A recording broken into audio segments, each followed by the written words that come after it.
আরে ডাক্তার সাহেব, ইদানিং না আমি কিছু খেলে আমার পেটটা খালি ফুলে থাকে। ডাক্তার সাহেব, আমি আপনাকে আমার দুঃখের কথা কি বলবো? আগে তো আমি চোখে দেখতাম, কিন্তু এখন আমি দূরের জিনিসও কম দেখি, কাছের জিনিসও কম দেখি। আমি কি করব বলেন? আমার তো অনেক সমস্যা। কয়টা আঙুল? দুইটা। আপনি যে সমস্যাগুলো বললেন সেগুলো তো ৬০-৬৫ বছর বয়সের সমস্যা। সরি। আমাকে কিছু বললেন? বললাম সরি, আপনার সাথে ওখানে মিসবিহেভ করাটা একদমই ঠিক হয়নি। ইটস ওকে, আমিও সরি। আমারও আপনার সাথে এভাবে ঝগড়া করা উচিত হয়নি। কোথায় যাচ্ছেন? বাসায় যাচ্ছি। চলো আপনাকে নামাই দিই। আপনি আমাকে নামিয়ে দিবেন কেন? আপনি আসলে এখানে বাস টাস কিছু পাবেন না, মানে তাই ভাবলাম আপনাকে নামিয়ে দিই। কোনো সমস্যা নেই, আমার গাড়ি আছে। আপনার গাড়ি আছে? রাস্তা দাঁড়িয়ে আছে? মানে আসলে আমার গাড়ি না, আমার বয়ফ্রেন্ডের গাড়ি। তো আসছে অন দ্য ওয়ে, তো আমি ওয়েট করছি আর কি, এই কারণে রাস্তায় দাঁড়িয়ে আছে, আর কিছু না। ঠিক আছে, অপেক্ষা করেন। এই রিকশা! কি ম্যাডাম, আজকেও তো আপনি লেট করলেন? আসলে আমার বয়ফ্রেন্ড একটু লেট করেছে, আমার আসতে লেট হয়েছে। বয়ফ্রেন্ড না? তো আপনার বয়ফ্রেন্ড তো খুব কেয়ারিং। কি নাম ওনার? কি করেন উনি? ব্যবসা করেন, বিজনেসম্যান, বুঝলেন? আচ্ছা, আপনার এক্স গার্লফ্রেন্ড কি নাম জানো ওনার? নীলা। কেন? ওনার কোনো ছবি আছে দেখি? আরে এই নীলা, ও তো আমার ফ্রেন্ড, আমার খুব ক্লোজ ফ্রেন্ড, বুঝলেন? আপনি আগে বলবেন না? গত পরশুদিনও দেখা হয়েছে, আগে বলবেন না? হ্যালো। হ্যালো, কেয়া? আমি আবির।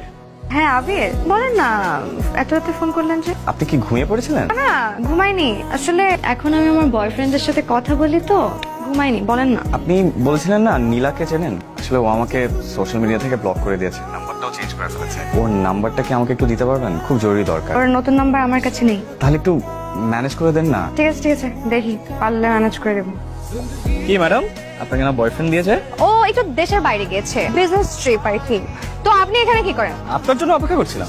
আমার জন্য অপেক্ষা করছেন মানে? আপনি নীলার নাম্বার আমাকে দিবে বলেছিলেন। এক্স এর নাম্বার দিয়ে কি করবেন? কথা বলবো, রাগ ভাঙাবো। আপনাকে বাইরে থেকে অনেক রাগী মনে হলেও ভেতরে কিন্তু আপনি মানুষটা খুব ভালো। এবার আপনার গল্প বলেন।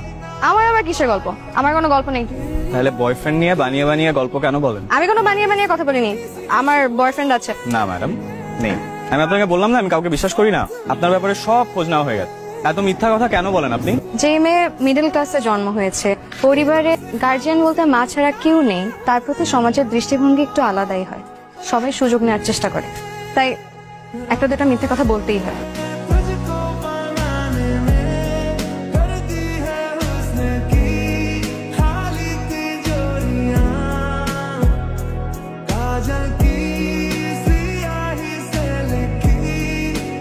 কেয়া, কিছু বলবেন?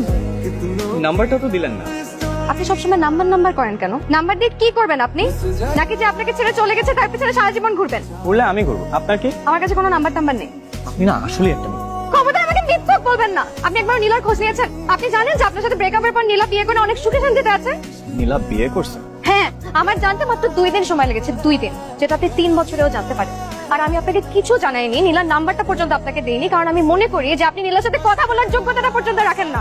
আপনি না কোনো সময় আমার চোখের সামনে আসবেন না, আমি আপনাকে দেখতে চাই না। আপনি আমার চোখের সামনে থেকে সরে যান।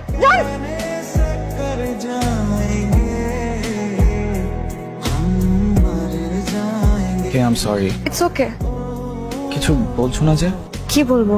আমাদের ট্রিটমেন্ট জানাবো, আমার বয়ফ্রেন্ডকে জিজ্ঞেস করে জানাবো। তাই তোমার বয়ফ্রেন্ড মানে? ফোন আসলো কোথেকে আবার? তুমি কিন্তু সুস্থ হও নাই, তুমি কিন্তু আবার বানায় কথা বলতেছো। তুমি একদমই সুস্থ হও নাই। আর তুমি কি সুস্থ হয়েছো? এখন তো শুধু মানুষকে সন্দেহ করো। সন্দেহ না, আই এম 100% শিওর যে you love me. You don't? এত কিছু বোঝো, বাকিটা বুঝো না। আমার বয়ফ্রেন্ড আমি, তুমি কিভাবে বুঝলে? Then I love you too. পাগলরাই পাগলদের বুঝে, বুঝলা?